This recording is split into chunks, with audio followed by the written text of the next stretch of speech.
All right, boys, we just got a really big patch. There's some cool stuff in here, so let's get into it. So here's the patch notes. I'll link this down below for you. All right. There's a whole load of fixes to like dungeons and other things, gameplay fixes. A couple of things here, like fixed an issue where the skeleton warrior upgrade from increasing forms damage was not properly applying. Fixed an issue where the burning instinct power on the sorcerer paragon board did not account for the base critical damage in its calculation.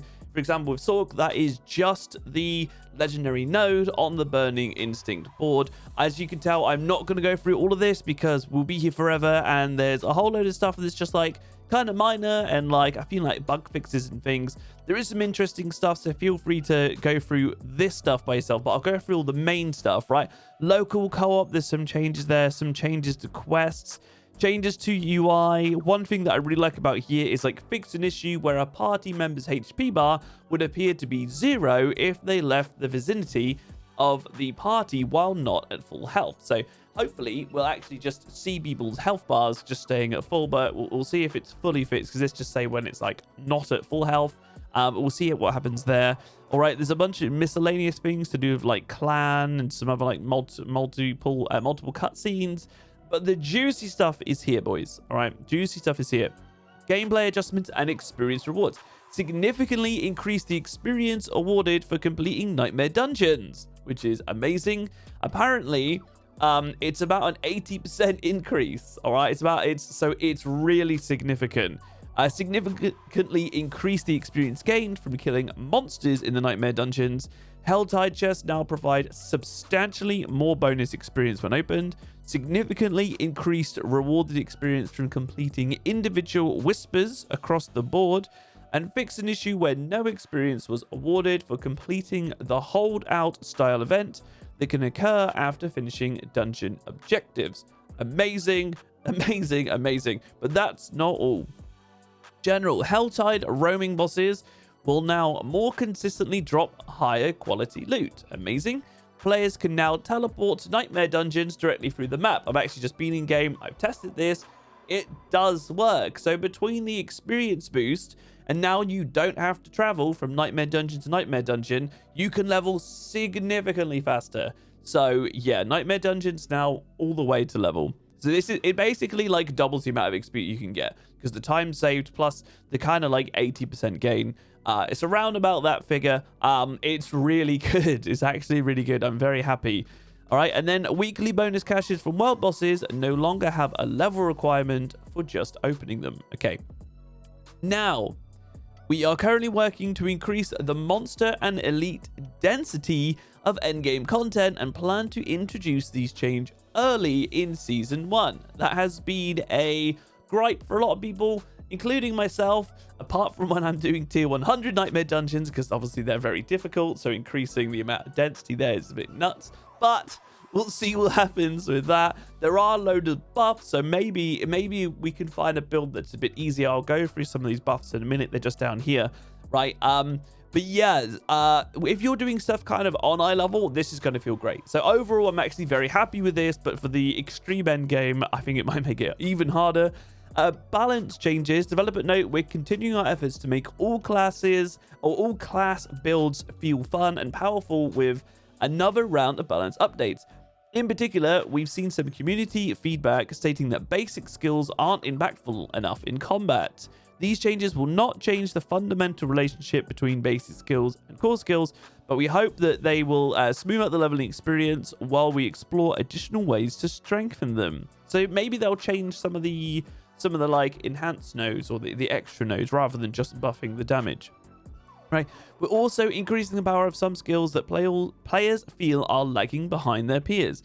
As we look forward to future updates, we're monitoring other heavily discussed topics such as minion survivability and build parity. Is that what it is? It's like viability, I guess. Let me know down below if I'm wrong. Please keep sending us your feedback, right? Buff. So here you can click on these, so you can go through, like, look at the amount of changes. I'm not going to go through all these guys. There is a lot of changes. I'm just seeing if there is something here for like Whirlwind. Did I see anything for Whirlwind? You've got like lunging, strike, kick, this charge, leap, iron skin. They've changed actually like legendary aspects and stuff as well. But for what I know, so you can click on all of these and go through your individual ones, guys. I'll let you do that. Sorcerer, obviously I know Sorceress, so this is like for me. They've increased like spark damage because no fucker uses spark. Frostbolt has been increased, Firebolt increased, Charge Bolt has been increased. So this one I'm actually kind of interested in because those are the basic skills. They haven't touched Arc Clash. Right, Charge Bolt base damage increased only 2%. Only 2%. Feel like they could have done a bit better with that.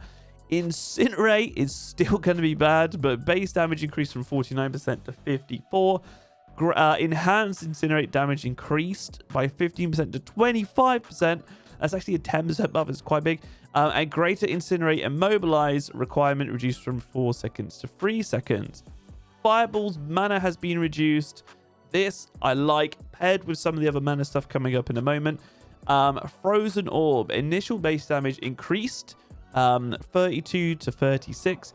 Explosion base damage increased from 29 to 34. And Greater Frozen Orb chance to apply vulnerability also increased. So an all-round buff to Frozen Orb.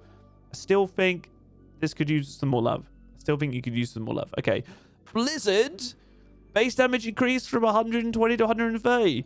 I'm like, okay, I don't know if this is going to affect the legendary aspect for the ice spikes, because Blizzard by itself doesn't really do much damage, but the ice spikes seem to scale quite well. So we'll see. 120 to 130. I'm not sure how much that's going to do, but there are a lot of Blizzard builds popping up at the moment. Ice Blades, chance to apply vulnerable increase. Lightning Spear, maximum damage bonus increased from 100% to 160. It's a 60% increase. I'm actually kind of excited about this, paired with a load of the other stuff that's coming, right? Let me go through here. So Crackling Energy's base damage has been increased by 5%. Freezing Wake, this is the dismount. Base damage increased from 60% to 110. That's the dismount attack. Okay. So we've had some lightning buffs and things here. Legendary aspects, Abundant Energy. Chance to chain to an additional enemy increased from 20 to 30% to 30 to 40%. Singed, extremities, slow amount increased 25 to 35 to 40 to 60, so a heavier slow. Incendiary, chance to restore mana has been increased. Okay, this is like a lucky hit, 5 to 10% chance, so it was, to give you 10 mana. It's now a 12 to 17%. I still feel like this could go higher, Blizzard, if I'm honest, because it's not amazing. It's not amazing. You have to have a high lucky hit. It's kind of endgame. Not amazing. We'll see. We'll see. Snow Guards, damage reduction. This is like when you're stood within your own blizzard, I do believe. 10 to 50%, 20 to 25% damage reduction while stood within your own blizzard. So blizzard builds, again, getting some extra buffs there. Concentration, mana regeneration increased. This is when you haven't been hit. When you haven't been hit for a while, you haven't taken damage for like 3 or 4 seconds or something like that. I can't remember exactly. You have more mana regen. Terrible. It's fucking terrible. But it's what it is. Items. So the Flame Scar, flat damage increase. I think that is the unique. These are uniques. I know this one is. I'm pretty sure this is the Incinerate. Right, Incinerate unique. So yeah. Pretty sure that's the one. So that's had a buff. Staff of Lamb Essen. This is the Charge Bolts. Take decreased damage. Or deal decreased damage while you use it. But it makes them like pierce. So 40 to 30% it was. It's now 35 to 25%. So, you know, if you had a 40% roll, you could get one now at 25. Could be okay. Could be okay. I do want to test some more Charge Bolt stuff. A little bit of extra damage. I also want to go into Crackling Energy, make a Crackling Energy build with super low cooldowns. I think that could be kind of fun. But yeah, I'll let you guys go through this. I'll see you in game, all right? Remember, we stream at twitch.tv/Benley_TV. Like, sub, all that stuff. Let me know what you think of these changes. I'm overall quite happy about the fact we are getting buffs across the board. Nightmare Dungeon and experience stuff is very good. And then a whole load of other changes. All right, so see you soon. All right, catch you over Twitch. Peace.